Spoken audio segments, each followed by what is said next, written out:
Men and women of the Congo, victorious independence fighters, I salute you in the name of the Congolese Government. I ask all of you, my friends, who tirelessly fought in our ranks, to mark this June 30th, 1960, as an illustrious date that will be ever engraved in your hearts. A date whose meaning you will proudly explain to your children, so that they in turn might relate to their grandchildren and great-grandchildren the glorious history of our struggle for freedom. Although this independence of the Congo is being proclaimed today by agreement with Belgium, an amicable country, with which we are on equal terms, no Congolese will ever forget that independence was won in struggle. A persevering and inspired struggle carried on from day to day. A struggle in which we were undaunted by privation or suffering and stinted neither strength nor blood. It was filled with tears, fire, and blood. We are deeply proud of our struggle because it was just and noble and indispensable in putting an end to the humiliating bondage forced upon us. That was our lot for the 80 years of colonial rule, and our wounds are too fresh and much too painful to be forgotten. We have experienced forced labor in exchange for pay that did not allow us to satisfy our hunger, to clothe ourselves, to have decent lodgings, or to bring up our children as dearly loved ones. Morning, noon, and night, we were subjected to jeers, insults, and blows because we were Negroes. Who will ever forget that the black was addressed as tu, not because he was a friend, but because the polite vous was reserved for the white man?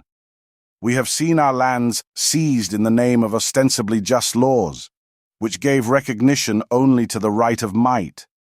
We have not forgotten that the law was never the same for the white and the black, that it was lenient to the ones and cruel and inhuman to the others.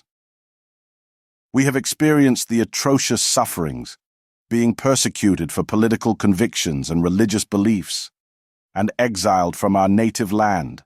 Our lot was worse than death itself. We have not forgotten that in the cities the mansions were for the whites and the tumble-down huts for the blacks, that a black was not admitted to the cinemas, restaurants, and shops set aside for Europeans, that a black traveled in the holds under the feet of the whites in their luxury cabins. Who will ever forget the shootings which killed so many of our brothers, or the cells into which were mercilessly thrown those who no longer wished to submit to the regime of injustice, oppression, and exploitation used by the colonialists as a tool of their domination? All that, my brothers, brought us untold suffering. But we, who were elected by the votes of your representatives of the people, to guide our native land, we, who have suffered in body and soul from the colonial oppression, we tell you that henceforth all that is finished with. The Republic of the Congo has been proclaimed, and our beloved country's future is now in the hands of its own people.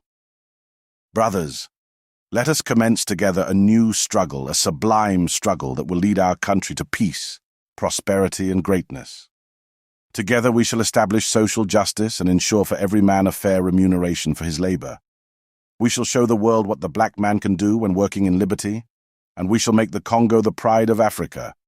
We shall see to it that the lands of our native country truly benefit its children.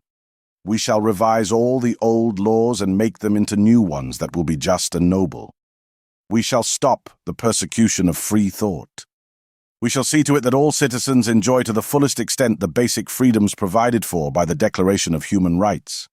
We shall eradicate all discrimination, whatever its origin, and we shall ensure for everyone a station in life befitting his human dignity and worthy of his labor and his loyalty to the country.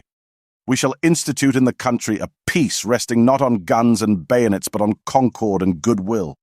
And in all this, my dear compatriots, we can rely not only on our own enormous forces and immense wealth, but also on the assistance of the numerous foreign states, whose cooperation we shall accept when it is not aimed at imposing upon us an alien policy, but is given in a spirit of friendship.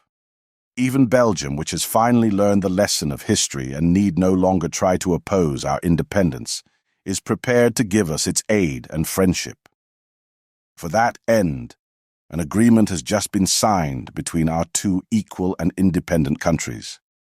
I am sure that this cooperation will benefit both countries.